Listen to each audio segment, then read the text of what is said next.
Le dessein d'un Vincentien. Nouvelle méditation sur le but de notre vie, sur le sens que nous lui donnons. Pas seulement pour les Vincentiens, mais pour tout disciple du Christ, c'est de lui correspondre le plus possible.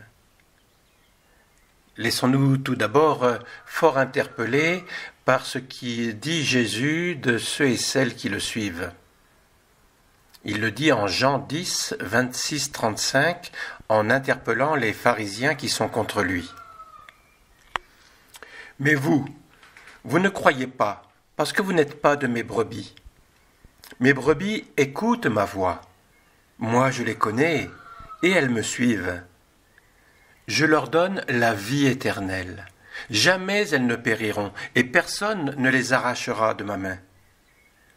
Mon Père, qui me les a donnés, est plus grand que tout, et personne ne peut les arracher de la main du Père. Le Père et moi, nous sommes un. » De nouveau, des Juifs prirent des pierres pour lapider Jésus. Celui-ci reprit la parole. « J'ai multiplié sous vos yeux les œuvres bonnes qui viennent du Père. Pour laquelle de ces œuvres voulez-vous me lapider ?» Ils lui répondirent. « Ce n'est pas pour une œuvre bonne que nous voulons te lapider, mais c'est pour un blasphème. Tu n'es qu'un homme et tu te fais Dieu. » Jésus leur répliqua, « N'est-il pas écrit dans votre loi, j'ai dit, vous êtes des dieux. » Elle les appelle donc des dieux, ceux à qui la parole de Dieu s'adressait, et l'écriture ne peut pas être abolie.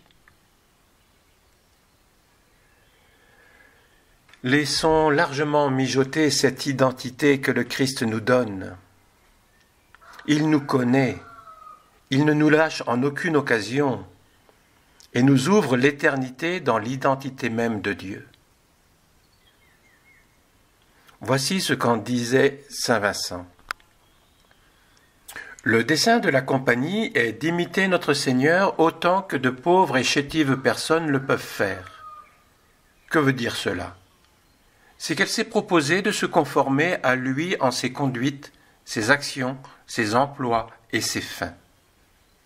Comment une personne en peut-elle représenter une autre si elle n'a les mêmes traits, linéaments, proportions, façons, regards ? Cela ne se peut.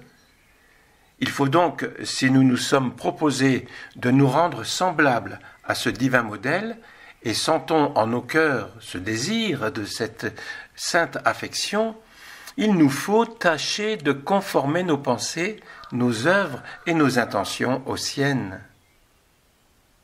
Il n'est pas seulement Dieu des vertus, mais il est venu pratiquer toutes les vertus.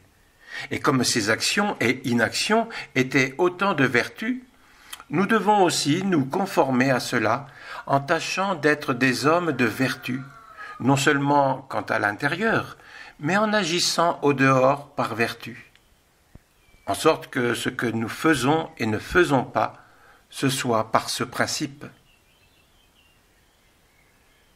L'esprit de la compagnie consiste à se donner à Dieu pour aimer notre Seigneur et le servir en la personne des pauvres, corporellement et spirituellement, en leur maison ou ailleurs, pour instruire les pauvres filles, les enfants et généralement tous ceux que la divine providence vous envoie.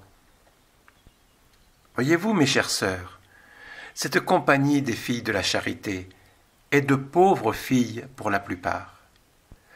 Ah, que cette qualité de pauvres filles est excellente!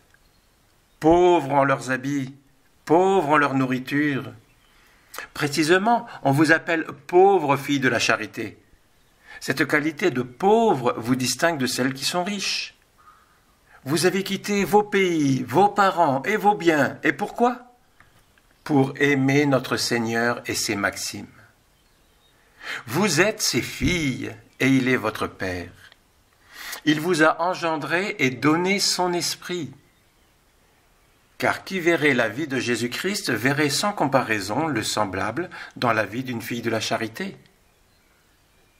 Et qu'est-il venu faire ? Il est venu pour enseigner, pour illuminer. C'est ce que vous faites. Vous continuez ce qu'il a commencé.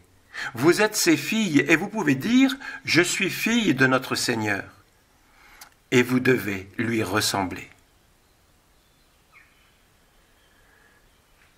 Merci Seigneur notre Dieu de nous donner un tel titre, une telle mission, d'avoir à t'imiter, à te rendre présent en notre monde par notre manière d'être, d'agir et de parler. Apprends-nous sans cesse à nous laisser guider par ton esprit afin de mieux t'imiter. Que ta bénédiction nous accompagne chaque instant de nos jours, au nom du Père et du Fils et du Saint-Esprit. Amen.